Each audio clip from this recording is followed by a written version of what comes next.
Hello, this is Lucy McCall of Herbal Mesa Miracles. This is As Above, So Below, speaking about June 11th through the 18th, 2021, astrologically and a little bit of herbal medicine.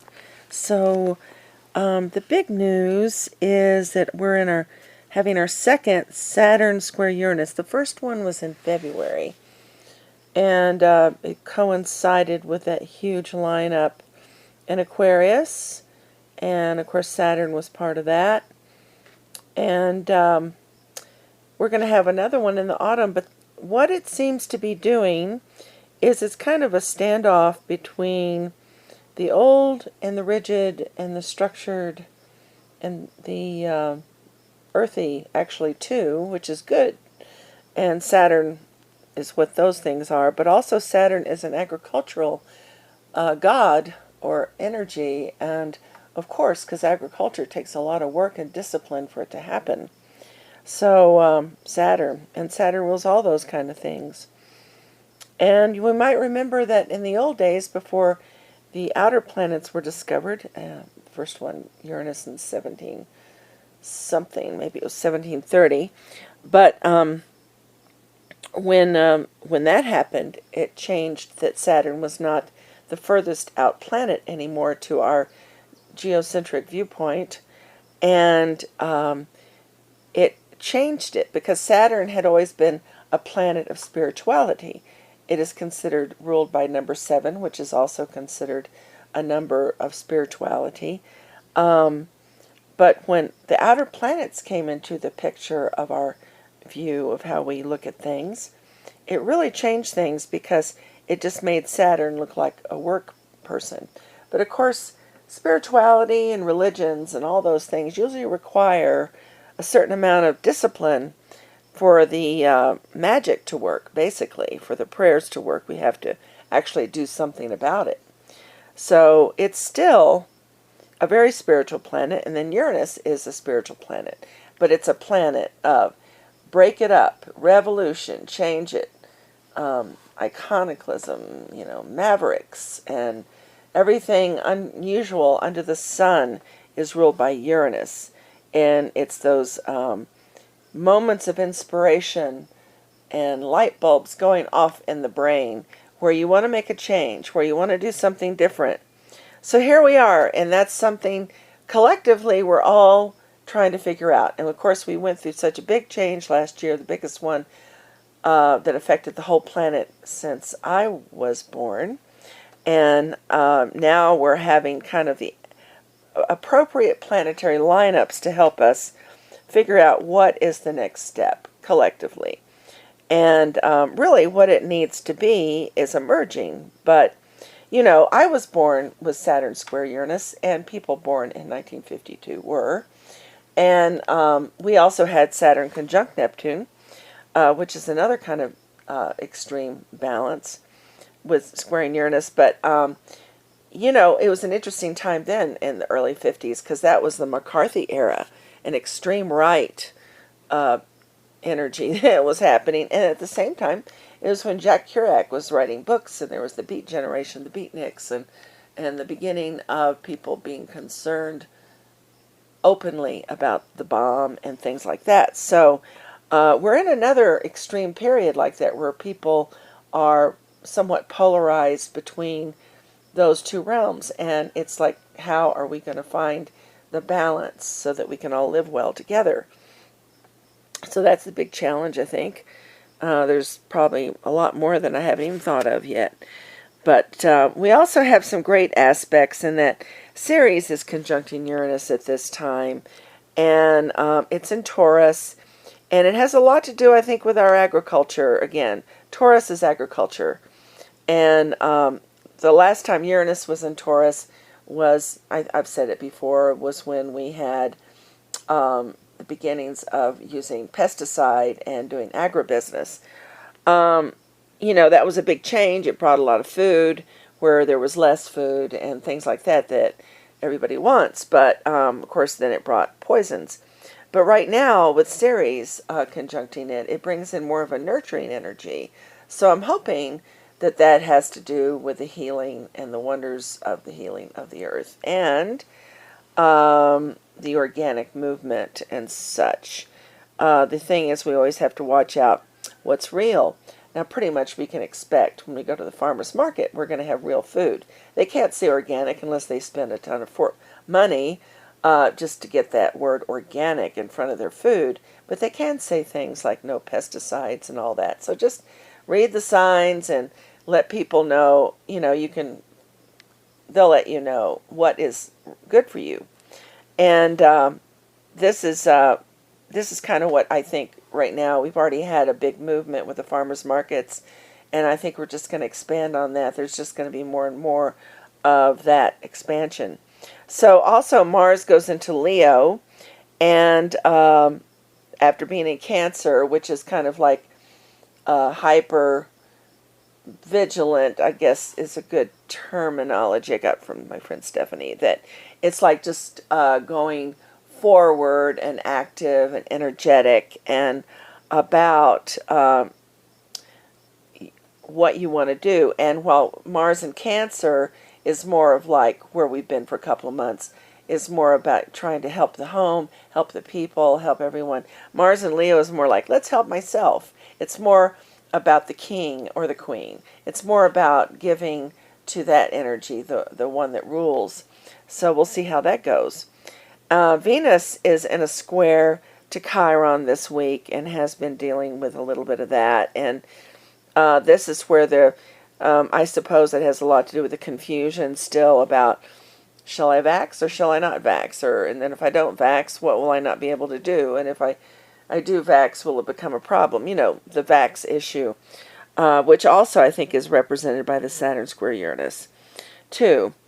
And then we have Venus sextiling Uranus, which should bring some fun, creative energy, doing magnificent different things than we're used to doing, very artistic, and also can be very romantic in a kind of in-the-moment kind of way. Then we have a Venus in conjunct Saturn. Now, inconjuncts are interesting.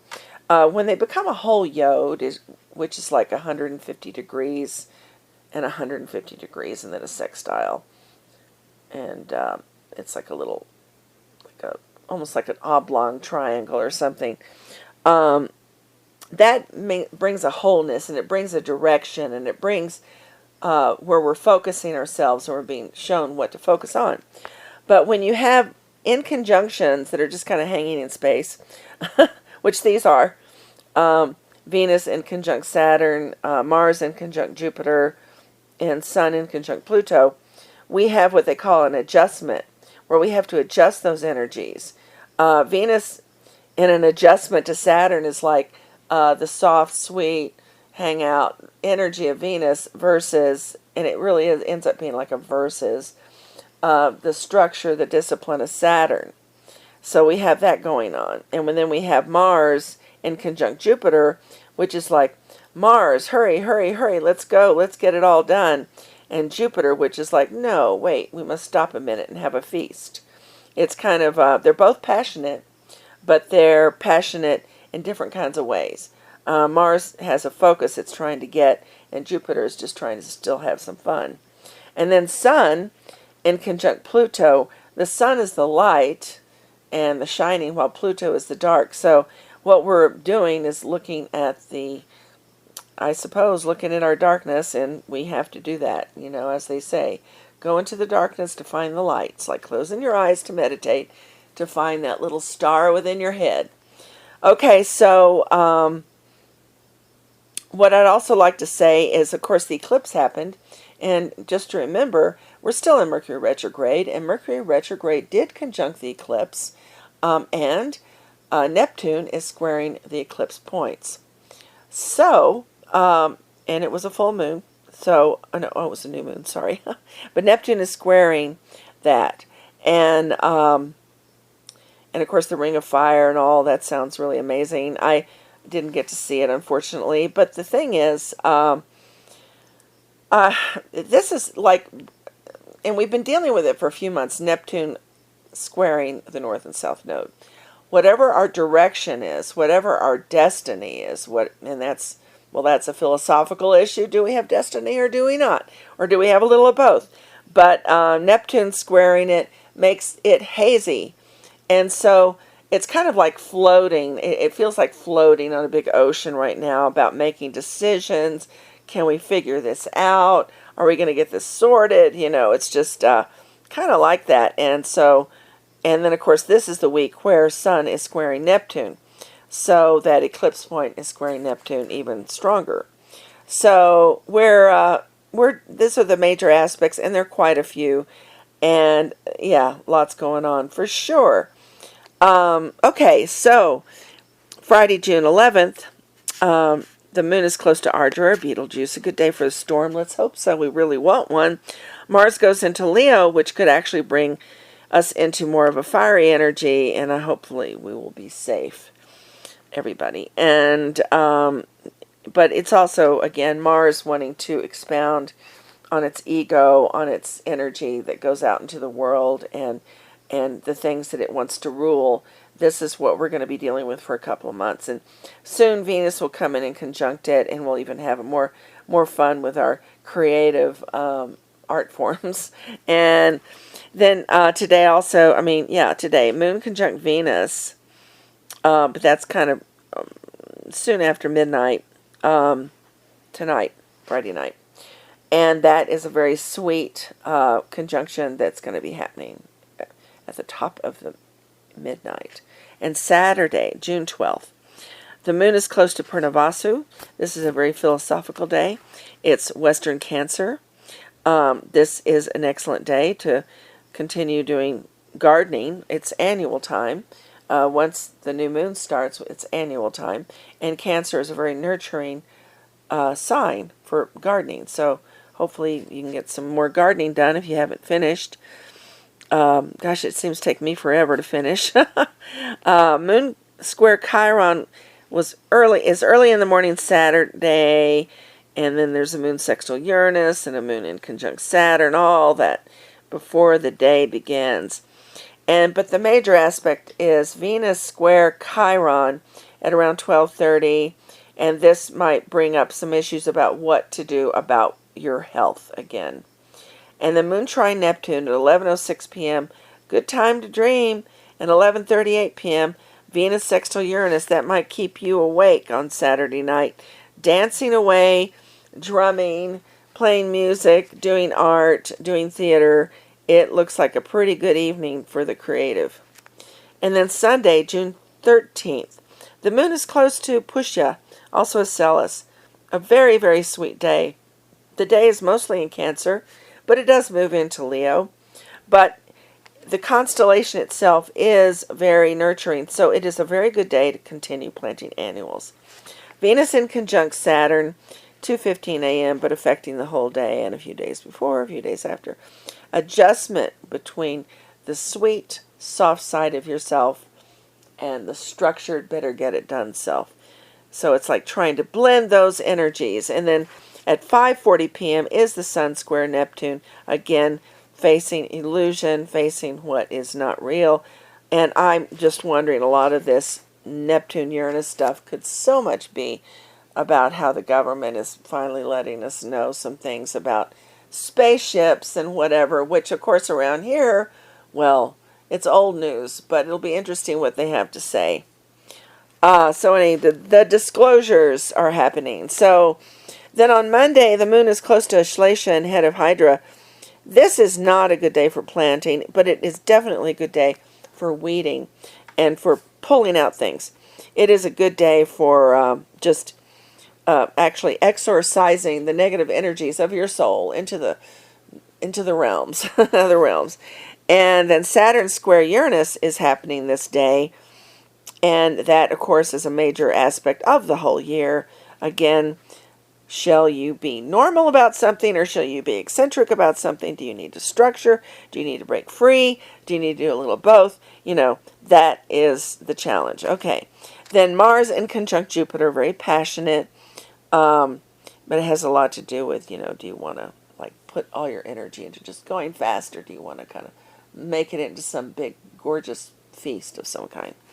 And then Tuesday is when the moon is close to Maga or Regulus, the biggest star in the sky in our geocentric viewpoint.